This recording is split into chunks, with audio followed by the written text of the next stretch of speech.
What is up, my internet friends and family? I'm Charmix, and today I'm going to be reacting to How to Survive a Grenade Blast by Mark Robber. And with that being said, the original link's in the description, and let's begin. So I'm here today in Florida filming with Kevin, more commonly known as the Backyard Scientist. That's right. And today we're going to take these two live grenades and we're going to be dipping them in this tub of liquid nitrogen. So go ahead and hand them to me. And then shoot, baby alligator. Like, those are real grenades?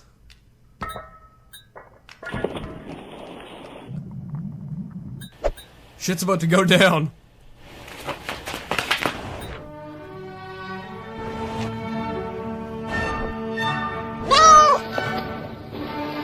So now we're both about 15 feet away, except I'm on land with a grenade on land, and Kevin is in the water with a grenade in the water. So the question is, which one of us has a better chance of survival? Take a moment to decide. Do you dive on the pool deck or jump in the pool? We both had very different theories for survival, so as firm believers in the scientific method, we decided to test out our hypotheses. Well, the water would stop the shrapnel, but it might So we kill you devised some from the experiments, but before I shockwave. get to those, I think it's important to understand how a grenade actually works. So once you pull the pin, as long as you keep this handle pushed down, you're perfectly safe. But as soon as you let go of the grenade, this handle springs off, which releases a spring-loaded striker that hits a percussion cap that starts a 5-second fuse that you can't do anything to stop. And I never really thought about it until I made this video, but the reason you see a waffle pattern in grenades is to create weak points in the shell, so that's where it's going to break first. And since there are 40 bumps, this grenade is basically an explosion that shoots 40 bullets in all directions. In warfare, that's what makes them lethal. So the best strategy is to get as far as possible in a few seconds and then hit the deck with your feet facing towards the grenade. This presents the smallest possible target for a flying grenade chunk to hit. So 15 feet away, mathematically, that puts my chances of getting hit at less than 1%. But things are even better for Kevin in the pool. It's been well documented that bullets do not travel far in water at all. The drag force is so high, they just disintegrate after a few feet. So he has a 0% chance of getting injured by a grenade fragment in the water. But we are thorough men of science, and we wanted more information, so we designed an experiment where we filled 3 balloons, half with water and half with air, to roughly mimic the human body, which is mostly water, but we have pockets of air in our lungs, intestines, in our sinuses, and our ears. And then we subjected them to identical explosions, identical distances apart in both air and water.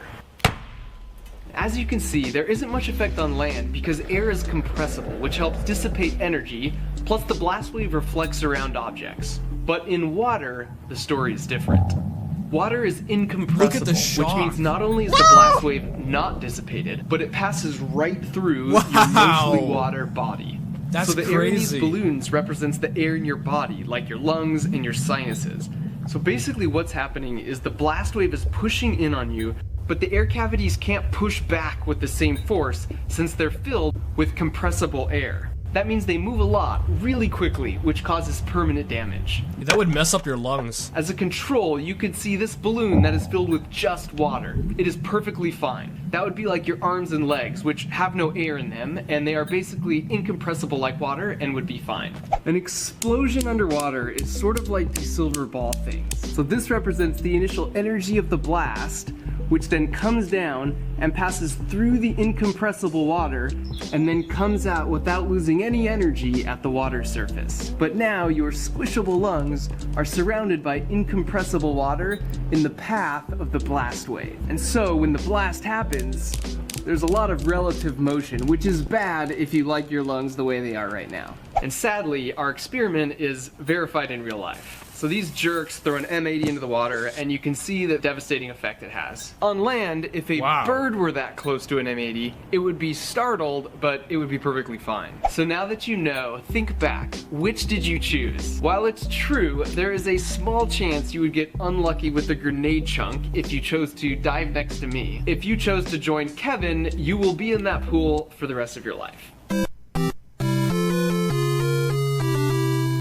Alright guys, hope you liked this video. This is pretty cool. I did suspect that jumping in the water, like I know the water itself would stop the shrapnel from hitting you, but I did suspect that the shockwave would kill you because hillbillies fish with grenades, as I've seen in movies. But with that being said, I hope you enjoyed this video. Also, if you were to jump beside this guy on land with a grenade, even if a piece of shrapnel were to hit you, it'd most likely hit you in the feet, and I mean, that's not deadly.